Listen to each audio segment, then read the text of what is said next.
राम राम हरे हरे, हरे कृष्ण कृष्ण कृष्ण हरे हरे, हरे राम राम राम हरे हरे। पतित पावन श्री राम महाराज की जय, सतदेव भगवान की जय, समस्त रसिकाचार्य शरण की जय, पंच तत्व की जय, श्रीनिवास महामंदिर भगवान की जय, रामाचार्य श्री हरदास ठाकुर की जय। आज हम सब शिक्षाष्टक के हम श्लोक का स्मरण कर रहे हैं, जो महाप्रभु जी हम सबके लिए साथ के रूप में, यह एक दिव्य, समझिए भगवान से मिलने का उन्होंने सुंदर अवलंब दे दिया हमें। अगर हम इन श्लोकों पर अपना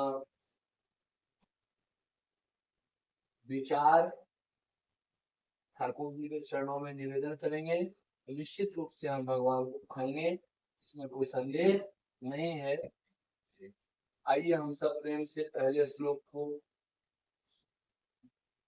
गायन करके समझें। इनके भाव के भाव तो अगाध है, फिर भी हम अपने भाव जो हरि गुरु वैष्णव चरण में बैठ करके हमें भगवत कृपा से बोध हुआ है, उन्हीं बोध के आधार पर समझने का प्रयास।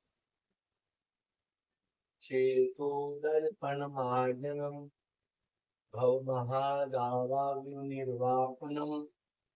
श्रेयः कैरव चंद्रिका वितरणम विद्यावधु जीवनम आनंदाम बुद्धिवर्धनम प्रतिपदम पूर्णामृतास्वादनम सर्वात्म संकीर्णम परम विजयते श्री कृष्ण संकीर्तनम। पहला श्लोक शिक्षाष्टक का है, जिनमें महाप्रभु जी कह रहे हैं चेतो दर्पण मार्जन। प्रायः भक्त लोगों की जिज्ञासा रहती है, बार बार प्रभु के नाम को गाने से क्या लाभ। तो महाप्रभु जी कह रहे हैं कि बार बार गाने से क्या लाभ है, जो कौन लाभ है, गूढ़ अर्थ है, उनको समझने की तो हमारी पात्रता भी है नहीं। पर जो सामान्य भाव है, कितना अनंत अनंत माधुर्य प्रेम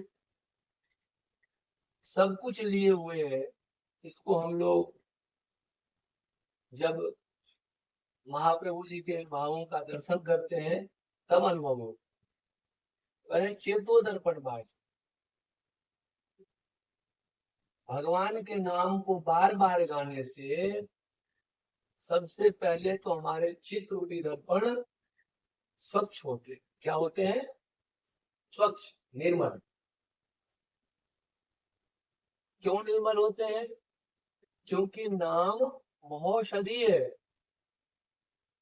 नाम भगवान का जो हमारे अंतःकरण में जन्म जन्मांतर के कर्मों के कुसंस्कार रूपी कालिक लगे हुए हैं, उनको स्वच्छ करने में भगवान का नाम औषधि के समान है। तो चेतो दर्पण भास, बार बार हम हरे कृष्ण कृष्ण कृष्ण हरे हरे, हरे राम राम राम हरे हरे गाते हैं तो हमारा चित्त धीरे धीरे निर्मल होने लग जाता।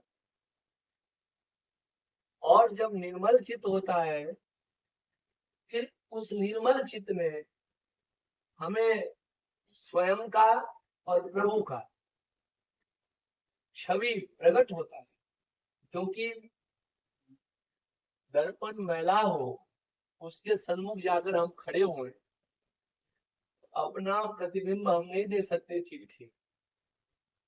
तो जब दर्पण स्वच्छ होता है तो पहले जीव को अपने स्वरूप का बोध होता है,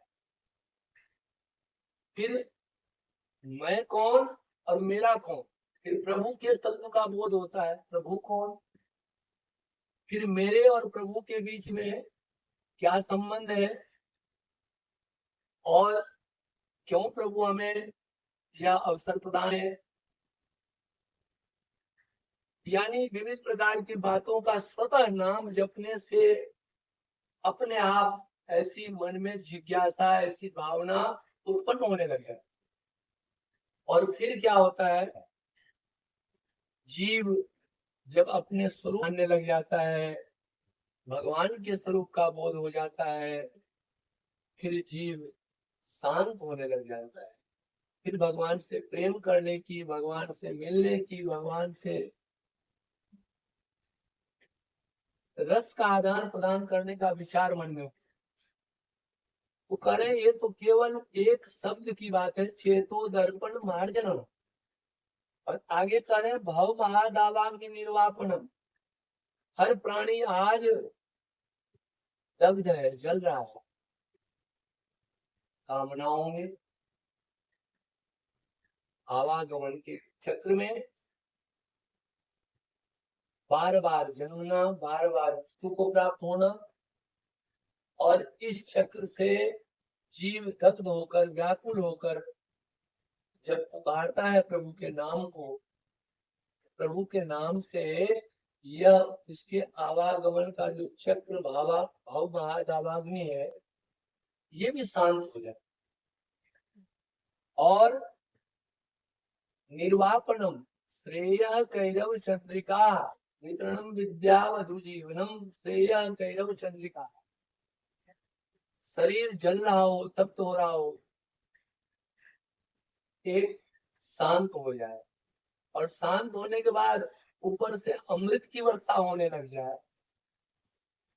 एक शांत होने पर कितना सुकून का अनुभव हम करते हैं, और यदि उस पर अमृत की वर्षा होने लग जाए तो उस जीव की कैसी स्थिति होगी, वो कल्पना से परे की। तो महाप्रभु जी कह रहे, देखो नाम जपने से ये बातें स्वतः घटित होने लग जाएंगी। आप केवल नाम महाराज को अपना जीवन का आधार मान लो और नाम को गाने में लग जाओ। करें विद्यावधु जीवन, करें विद्या रूपी जो वधुएं हैं, जैसे हम रूपवान है, ये भी स्त्री है, धनवान है, रूपवान विद्यावधु जीवनम, यानी अनेकों प्रकार के ऐश्वर्य रूपी वधुएं, वैभव रूपी वधुएं, रूप यौवन हर प्रकार की स्त्री से जो युक्त है वो। तो करें, इनकी शोभा कब है, जब आपके जीवन में, हमारे जीवन में हरिनाम है। अगर हमारे जीवन में हरिनाम नहीं तो हम कितने रूपवान हो, कितने धनवान हो, कितने ऐश्वर्यवान हो, कितने कुछ भी हुए। जैसे एक सुहागन स्त्री की मांग का सिंदूर और सुहाग की जो निशानियां हैं वो शोभा का वर्धन करती हैं, उसी प्रकार साधकों को भगवान के नाम से जीवन में शोभा बढ़ जाती, शोभायमान हो जाती। और आनंद नाम बुद्धिवर्धन, करे उस आनंद में जीव को भगवान का नाम अवगाहन कराने लगता है। बुद्धिवर्धनम, ऐसी बुद्धि कुशाग्र हो जाती है तो सूक्ष्म से सूक्ष्म बात को जो हम किसी प्रकार भी नहीं समझ सकते, उन बातों को समझने में हमें पात्रता बनाती है, हमें समर्थता प्रदान करती है भगवान। पूर्णामृता स्वारणम सर्वात्म स्वरूपम परम विजयते श्री कृष्ण। करें उस आनंद को कैसे, जैसे ऐसे नहीं कि आज जो मुझे आनंद मिला वही आनंद कल मिल रहा है, वही आनंद परसों, ऐसा नहीं। प्रतिपदम पूर्णामृता आस्वादनम, प्रति पल पल निमिष काल, हर बार जितनी बार हम भगवान का दर्शन करें, जितनी बार हम भगवान का महाराज अदरामृत प्रसाद पावे, जितनी बार भगवान की कथा सुधा सुने, उतनी बार हमें अलग अलग आनंद की अनुभूति। प्रतिपदम पूर्णामृता आस्वादनम, हमें उस पूर्ण अमृत को चखने में समर्थता प्रदान करती। कौन? भगवान का नाम। और इस ऐसे जो महिमा मंत्र, इन अनेकों प्रकार के महिमा को लिए हुए जो भगवान के पावन नाम है, नाम महाराज हैं, ऐसे नाम संकीर्तन की परम विजय हो, परम विजय हो, परम विजय हो, ऐसा कह के महाप्रभु जी इस श्लोक के माध्यम से नाम संकीर्तन की जय जयकार करें कि हम जैसे कलिबद्ध प्राणी यदि भगवान के नाम में लग जाए सच्चाई पूर्वक, तो निश्चित मानिए कि हमारे जीवन में हर प्रकार की जो विपदाएं हैं और जो हमारे जीवन में प्राप्ति के लिए उपयोगी है, यानी जो विषमताएं हैं उनका नाश और आनंद की प्राप्ति और परम प्रेम में सदा डुबोए रखने की सामर्थ्यता भगवान के नाम में है। ऐसे जो नाम महाराज है इनकी जय जयकार हो, जय जयकार हो, जय जयकार हो। हरे कृष्ण कृष्ण कृष्ण हरे हरे,